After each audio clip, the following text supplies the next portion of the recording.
Halo, Bapak Ibu Saudara, kita kembali belajar firman Tuhan dan tema kita kali ini yang baru, para pemenang. Jadi ini tema kita berseri juga, kita akan melihat dari kitab Kejadian sampai kepada kitab Wahyu ya, bahwa tema daripada para pemenang ini terlihat jelas ya. Nah, tapi kita harus tahu dulu apa maksudnya para pemenang ini, atau para pemenang lah ya, yang berhasil dalam hidupnya, kira-kira begitu. Nah, kita akan melihat dulu istilah pemenang ya. Dalam istilah Yunani itu dia artinya nikao. Nikao ini hanya 28 kali muncul di dalam Perjanjian Baru. Nikao ini kata kerja yang berarti menaklukkan, menguasai, ya menjadi menang lah ya. Memenangkan, kira-kira begitu. Hanya 28 kali. Dan 24 kalinya ada di tulisan Yohanes. Ya, ada 17 di kitab Wahyu, ada 6 di surat-suratnya, dan hanya 1 kali di Injilnya itu. Ya, nah ini di surat Yohanes ini istilah, artinya konsep para pemenang ini inilah yang paling jelas ya. Ada 4 lagi dalam Injil Lukas 1, dalam surat Roma Paulus menggunakannya 3 kali. Tapi ini makanya kita harus kembali melihat dulu konsep Rasul Yohanes mengenai para pemenang ini. Karena kalau kita ingin tahu artinya para pemenang, ya kita melihat dulu ini dari kitab Wahyu ini ya. Nah, ini kenapa demikian Yohanes menggunakan istilah ya nikau ini sampai 24 kali ya dalam Perjanjian Baru, dan hanya sisanya 4 kali itu dipakai di surat Roma oleh Paulus, 3 kali oleh Lukas sekali. Karena begini konteksnya, Injil Rasul Yohanes itu pelayanan kita sudah tahu. Petrus melayani ya. Yesus mati itu tahun 30 kurang lebih ya, 30 Masehi. Nah, itu Petrus melayani di situ ya, kemudian disambung Paulus. Nah, mereka membangun, kalau Petrus pelayanannya dengan timnya itu kepada orang Yahudi, sementara Paulus kepada orang bukan Yahudi dan pada bangsa-bangsa lain ya. Nah, mereka ini melayani dan sampai sekitar tahun 67 lah ya, waktu Kaisar Nero itu, di tahun ke-12 Kaisar Nero itu memerintah, Paulus maupun Petrus itu dieksekusi ya. Kalau menurut tradisi, Petrus itu disalib kepala di bawah, kalau Paulus dipenggal. Nah, setelah itu tahun 70 Masehi itu Yerusalem dihancurkan, dan Rasul Yohanes sudah keluar dari situ ya. Dan sekitar tahun 90 atau bahkan 95 barangkali, disitulah Yohanes melakukan ministry, pelayanan. Jadi ada 3 kali Tuhan berbicara dalam Perjanjian Baru melalui pelayanan Petrus dan timnya, khususnya kepada bangsa-bangsa Yahudi, melalui Paulus dan timnya, khusus kepada bangsa-bangsa lain. Nah, ini Rasul Yohanes dan timnya, yang banyak orang percaya, tradisi mengatakan Rasul Yohanes setelah dibuang di Patmos, dia kembali lagi ke Asia Kecil itu, di kota Efesus ya. Di situ dia dengan timnya melayani seluruh gereja-gereja, 7 gereja. Nah, kondisi gereja itu sudah jatuh. Nah, jadi Yohanes melayani itu dalam situasi yang sangat-sangat berbeda ya.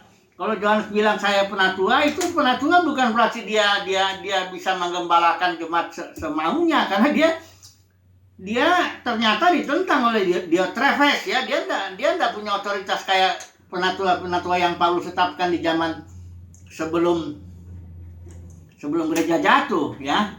Jadi gereja sudah jatuh, Paulus pun sudah nubuatkan itu, dan Paulus pun sudah ditinggalkan ya oleh seluruh Asia, yaitu daerah di mana Asia Kecil itu, Turki ya sekarang itu, yang Paulus layani itu sudah meninggalin Paulus semuanya. Nah, Rasul Yohanes masuk tahun 90, tahun 95 itu sudah jatuh gereja. Itu sebabnya Rasul Yohanes mengatakan memunculkan konsep para pemenang ini. Barang siapa menang, dia kirim ke 7 gereja ini representasi daripada gereja yang jatuh ini, dipilih 7. Dan Rasul Yohanes di tiap gereja yang 7 itu dia bilang barang siapa menang, ya. Kenapa? Karena gereja sudah jatuh, sudah kalah, ya. Jadi siapa yang menang, ya, barulah dapat, ya, apanya, upahnya, ya. Jadi konsepnya para pemenang ini, kalau di kitab Injil Rasul Yohanes itu, bahwa karena gereja sudah jatuh. Nanti kita lihat juga dalam perjanjian dari mulai Kain dan Habel, ya, kita harus membandingkan. Jangan kita bandingkan seseorang dengan orang lain yang di luar Tuhan, ya. Itu namanya bukan, karena yang di konsep para pemenang ini artinya di antara umat Tuhan ada yang kalah, tapi ya dipanggillah para pemenang gitu. Kayak misalnya Kaleb dengan Joshua itu pemenang. Di antara siapa dia pemenang? Di antara yang 12 orang diutus sama Musa, ya, untuk melihat di Kades Barnea itu. Jadi kita harus membandingkan pemenang itu dengan umat Tuhan juga yang kalah, ya. Ya, nanti misalnya kita akan melihat Rahel dengan Lea. Lea itu pemenang. Kenapa? Karena dia ada rivalnya, katakanlah rival, ya. Rival itu bukan berarti negatif. Artinya ada kayak pertandingan lah, karena ada lawan. Nggak mungkin satu pertandingan sepak bola atau tinju atau atletik itu semuanya menang, kan nggak mungkin. Pasti ada yang kalah, tapi bukan berarti saya musuhnya dia, kan nggak gitu, ya. Pertandingan lah, karena hidup ini kan pertandingan. Jadi maksudnya para pemenang itu di antara umat Tuhan, ya. Jangan kita membandingkan pemenang itu saya dengan orang dunia yang belum percaya Yesus, enggak begitu, ya. Oke, jadi itu konsep pemenang, ya. Banyak sekali ini dijelaskan. Nanti kita akan telusuri itu contoh-contoh, ya, dari kejadian, dari Kain Habel sampai nanti ke komunitas Yohanes ini mengenai konsep para pemenang itu. Nanti saya berharap barangkali 7 kali kita ini makin jelas, ya, bahwa saudara dan saya dipanggil untuk menjadi pemenang, ya. Nanti kita melihat bahwa pemenang itu bukan orang-orang hebat, ya, belum tentu begitu, enggak harus, ya. Tapi intinya orang pemenang itu enggak ambil bagian lah dengan kejatuhan di zamannya dia itu. Seperti Nuh dibilang, nanti kita akan bahas juga Nuh ini. Dia benar di antara orang-orang sezamannya, ya. Oke. Jadi saya berharap cukup jelas. Nanti kita akan coba terus ulangi lagi konsep para pemenang ini, ya. Supaya jangan kita salah nanti membandingkan kita dengan orang dunia. Misalnya kayak gereja dengan orang dunia. Ini gereja pemenang, ya, ini orang dunia kalah. Enggak gitu. Tapi di kalangan umat Tuhan, gereja ini ada yang kalah, ada yang menang. Ya, begitulah, ya. Oke, mari kita masuk aja dulu contoh-contoh lah, ya. Karena dengan contoh-contoh ini nanti kita diharapkan semakin jelas mengenai konsep pemenang, dan bahwa saudara dan saya dipanggil untuk menjadi para pemenang, ya. Ini ada 3 contoh dulu, ya, hari ini. Harapkan bisa selesai. Kain dan Habel, ini contoh yang pertama. Yang kedua, Nuh dan orang-orang zamannya. Ya, harus ada perbandingan, ada rival, ya. Kemudian yang ketiga nanti Rahel dan Lea, ya. Nanti kita lihat, ya. Oke lah, kita masuk dulu yang pertama. Kain dan Habel. Ini kenapa Kain dan Habel ini bisa dianggap rival? Karena dua-duanya kan anaknya Adam, ya. Adam itu menurut Lukas itu son of God, ya. Putra Elohim Adam itu, ya, walaupun dia sudah jatuh, ya. Jadi Kain dan Habel ini sama-sama katakanlah umat Tuhan lah, ya. Nah, mari kita melihat nanti nih bahwa Kain gagal, ya, ketika dia nanti mempersembahkan. Mari kita lihat dulu coba sebentar, ya, kejadian ini, ya. Di pasal 4 itu ceritanya itu. Kita nggak usah baca ini, ya, tapi kira-kira begini. Habel itu gembala kambing domba. Kain itu petani. Kemudian selesai mereka ada saatnya karena mereka sama-sama beribadah. Nah, mereka Habel ini ya tentu mempersembahkan korban persembahan itu dari apa? Kambing dombanya itu, ya. Sementara Kain tentu korban persembahannya hasil pertanian itu, ya. Hanya di sini dikatakan di ayat 5, Kain dan korban persembahannya tidak diindahkan Tuhan. Lalu hati Kain menjadi sangat panas dan mukanya muram. Ayat 6. Firman Tuhan kepada Kain, mengapa hatimu panas dan mukamu muram? Apakah mukamu tidak akan berseri jika engkau berbuat baik? Jadi Kain ini tidak berbuat baik, ini dia ini. Bukan karena jenis korban persembahannya hasil tani ya. Jadi Tuhan nolak dia, bukan. Ini karena Kain ada di dalam hatinya tidak berbuat baik. Mari kita baca lagi terusnya. Tetapi jika engkau tidak berbuat baik, dosa sudah mengintip di depan pintu. Ia sangat menggoda engkau, tetapi, ini perhatikan, engkau harus berkuasa. Harus menang. Engkau harus menaklukkan ya atas dosa itu yang sudah mengintip itu di depan pintu. Kayak gitu, kira-kira begitu ya. Nah, Kain gagal di sini dia menuruti keinginan kalah oleh dosa dan akhirnya dia bunuh si Habel. Ajak ke ladang ke padang bunuh dia. Ya. Jadi memang Kain ini ditolak persembahannya karena memang dia itu perbuatannya jahat. Hanya baru kelihatan ketika persembahannya ditolak Tuhan. Kalau Tuhan bilang ini, seandainya lah engkau berbuat baik, engkau nggak akan marah, kamu nggak muram dan sebagainya. Ya. Jadi di sini Kain sebagai umat Tuhan ya sama-sama Habel sama-sama memberi persembahan kepada Tuhan.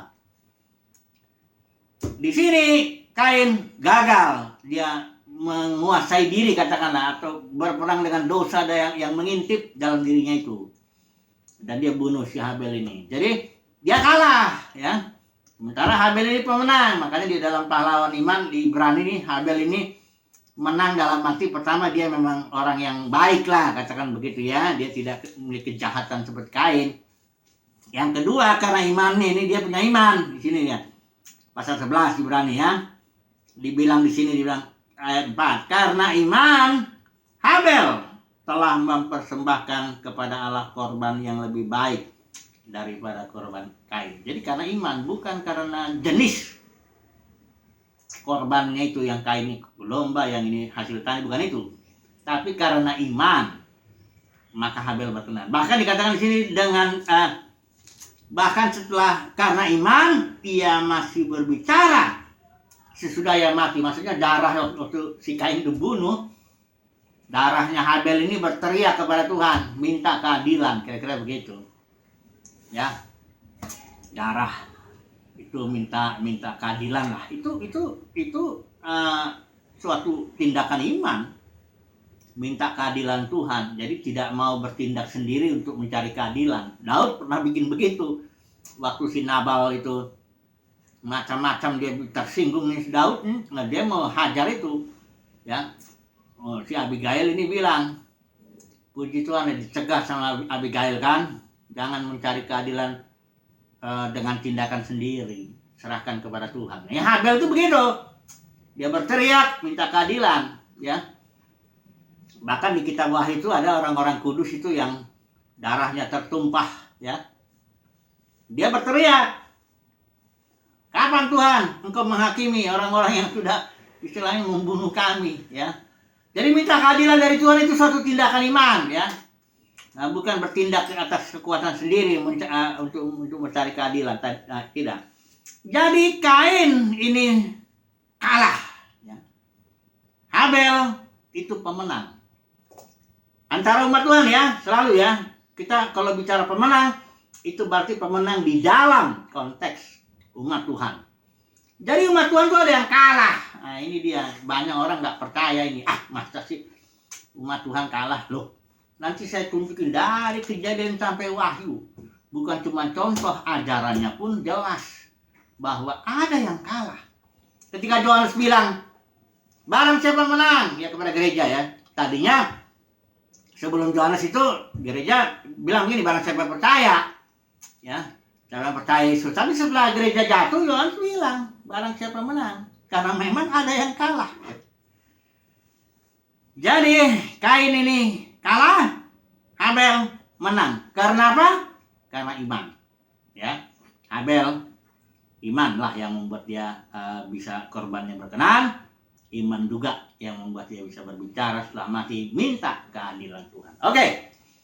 Ini yang pertama ya. Jadi sudah jelas dari contoh Kain Habel bahwa di antara umat Tuhan dua-duanya memberikan persembahan kepada Tuhan, tapi yang satu menang, yang satu kalah. Oke, yang kedua, Nuh dan orang-orang sezamannya. Nah ini mari kita melihat kasusnya ini ya. Orang-orang ini sebenarnya, kalau dulu kita lihat di Kejadian pasal yang ke-5,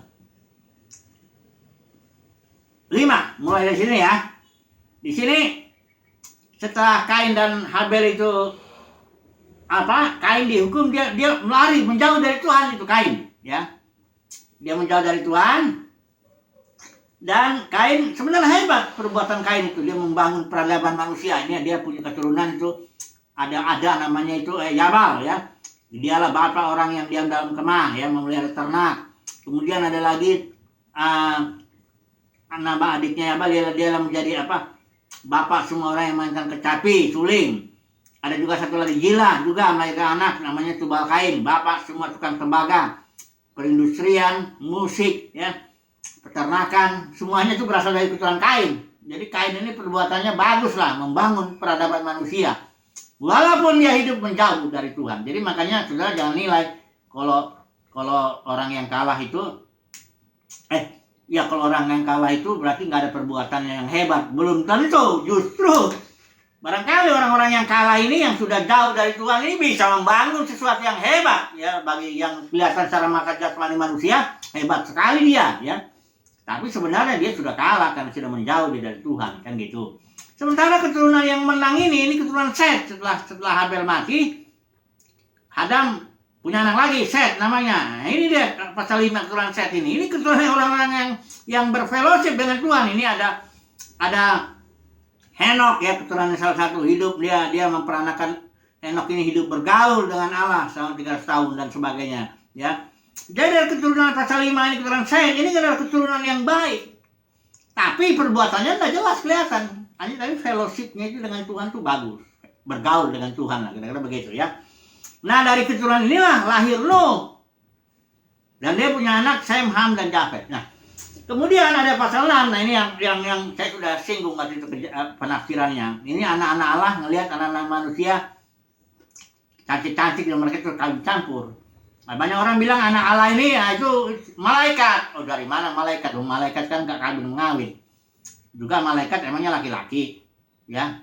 Udah gitu malaikat yang jatuh itu katanya malaikat jatuh ya, kalau udah jatuh masa masih disebut anak Allah kan. Jadi penafsiran tuh jangan yang terlalu jauh-jauh, yang terlalu apalah ya, yang sederhana lah ya, prinsip simplicity, sederhana aja, bahwa anak-anak Allah di sini adalah keturunan Set yang baik itu, sementara anak-anak manusia ini keturunan Kain. Jadi mereka anak-anak Allah keturunan Set ini kawin campur ya, padahal sebenarnya pada waktu itu diharapkan jangan kawin campur ya. Berkali-kali Israel pun dilarang jangan kawin campur supaya benih yang kudus ini yang sudah disiapkan Tuhan ini jangan bercampur. Nah mereka bercampur, tapi di sini Nuh dibilang ya, Nuh ini dikatakan di sini tetapi Nuh mendapat kasih karunia. Ya memang karena pertama Nuh dapat kasih karunia. Tapi selanjutnya dibilang ayat 9 juga di sini, Nuh adalah seorang yang benar dan tidak bercela di antara orang-orang sezamannya. Jadi ini ada rival selalu itu. Kalau pemenang pasti ada rival. Ya. Jadi Nuh dibandingkan dengan orang-orang sezamannya, artinya dibanding dengan seluruh keturunan Set yang lain itu di zamannya itu.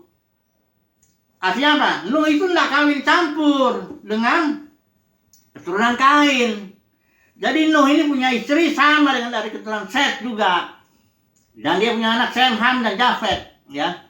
Sementara ini yang orang-orang sezamannya keturunan Set ini, di zaman Nuh ini, kawin semuanya sama keturunan Kain. Sehingga akhirnya bercampurlah benih kudus dengan benih tidak kudus. Akhirnya ya udah kacau lah ini dunia. Sehingga akhirnya Tuhan memutuskan untuk mengakhiri ya manusia yang udah campur aduk begitu melalui Nuh ini. Jadi Nuh ini pemenang karena dia Pertama ya, dia pemenang karena dia tidak campur, tidak ambil bagian lah dalam kejahatan-kejahatan orang-orang di zamannya itu, nggak kali campur ya. Kedua, Nuh ini menang. Kenapa? Karena dia memiliki ministry ya. Dia karena mendapat kasih karunia, dia memiliki ministry untuk memulihkan bumi dengan cara apa? Dengan cara penghakiman itu.